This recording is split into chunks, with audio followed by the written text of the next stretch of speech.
The chapel froze when my mother's voice cut through the air. "You changed your name, not shock judgment." Every head turned. My father's hand tightened on the program. My brother stopped laughing in the doorway. I slid into the second row seat, the page still warm in my palm, my new name printed in a black that looked almost deliberate. The chair beside me, the one marked family, remained untouched, just like every milestone they'd missed. But as I looked at that empty space, something shifted. They thought today's silence exposed me. They had no idea it was exposing them. I grew up learning how to shrink myself between louder lives.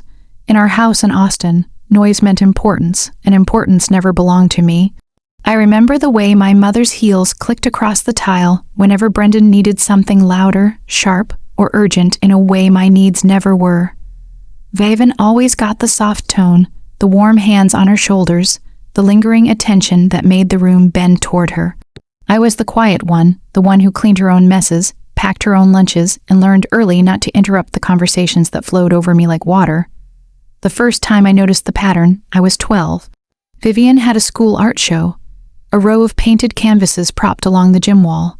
My mother hovered near her, smiling for neighbors brushing non-existent lint off her dress. I stood in the corner holding the certificate I'd received earlier that morning, an award for a regional science competition. No one in my family came. They didn't even remember the time. Mom passed me as if I were part of the background.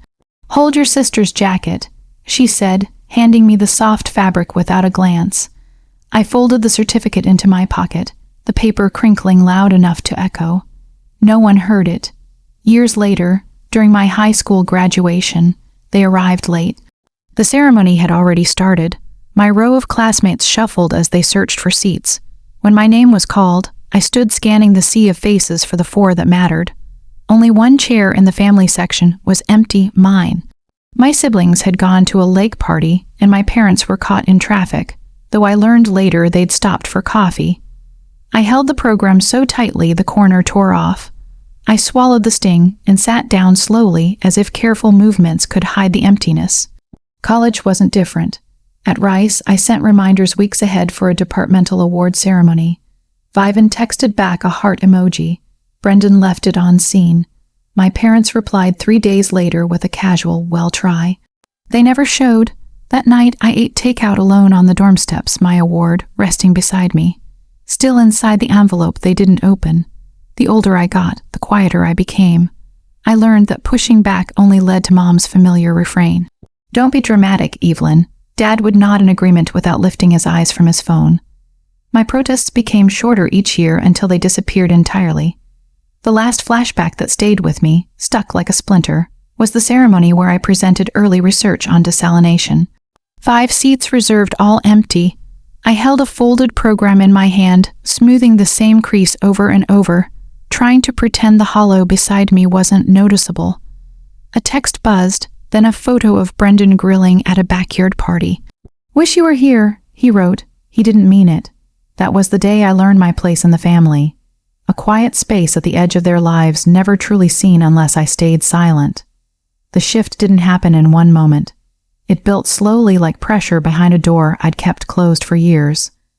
The day it finally cracked was ordinary, quiet, deceptively normal. 8 months before my dissertation defense, I sent the announcement to my family. A clean, formal notice from the university date and time printed in sharp black ink. I mailed it to the house in Austin, texted the reminder, added it to the family group chat. April 22nd, 3 p.m., I wrote. My mother responded hours later with a distracted, "So proud, sweetheart." Viven sent a thumbs up. Brendan typed, "Nice." I told myself it was enough. Through winter, I repeated the date at every Sunday dinner. Mom nodded without lifting her eyes from her phone. Dad murmured something that might have been agreement.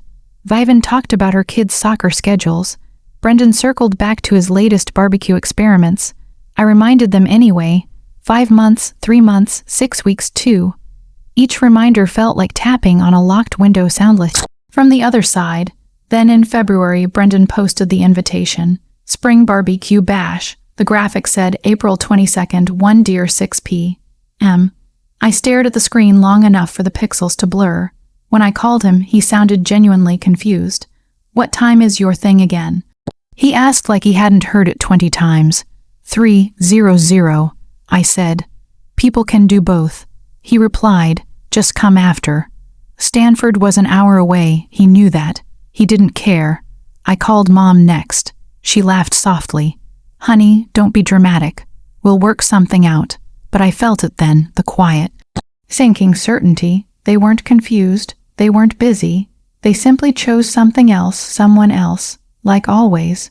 The final confirmation came the day before my defense. Mom answered over loud music, her voice thin between bursts of laughter. I'm at Brendan's helping setup, she said. Total chaos here, and tomorrow, I asked. 300, right? We'll be there, she said, distracted. Vivian's bringing dessert. She hung up before I could respond. The next afternoon, standing in the hallway outside Patterson Hall, my phone buzzed. Where are you? Mom asked. We're all at Brendan's. I didn't answer immediately. I let the silence fill the space between us heavy and final. And in that silence, something inside me clicked into place. I didn't cry in the hallway outside Patterson Hall. I didn't call anyone back. I didn't explain. I gathered my notes, walked into the auditorium, and defended 8 years of work to a room missing 5 faces that should have been there. And when it was over, when congratulations, Doctor, Evelyn Brennan echoed across the chamber, I felt nothing but an ache so familiar it was almost quiet. That night, while messages from my family stacked unanswered on my screen, I sat alone in my apartment with the blinds half closed. The glow from my desk lamp pulled across the table, washing over piles of research papers, my laptop, and the program from the ceremony. I smoothed the crease, running down its center one last time. Then I opened my laptop and created a folder titled Transition. No emotions, no hesitation, just a folder. And the first step toward a life they would no longer have access to. I started with the essentials. I downloaded the name change petition from the county website, printed it. The sound of the printer humming in the quiet apartment felt strangely grounding. Instruction pages required documents. Identification guidelines. I highlighted each section with steady strokes. My pen didn't waver once. Next, financial accounts. I logged into each one, updating contact information, saving statements into the new folder labeled Records. I exported 2 spreadsheets, one listing every account tied to my old name, another mapping how each would shift under the new one. It wasn't revenge, it was order. By midnight, the folder held more structure than my family had offered me in years. The next morning, I woke early. The air was cool sunlight sharp through the blinds. I brewed a cup of coffee, the steam rising in slow ribbons while I reviewed the petition one last time. Then I changed clothes, navy blouse, pressed slacks, hair pulled neatly back, and drove to the county courthouse. The building loomed pale and quiet against the sky. Inside, the clerk slid a stack of forms toward me. Fill these out, she said.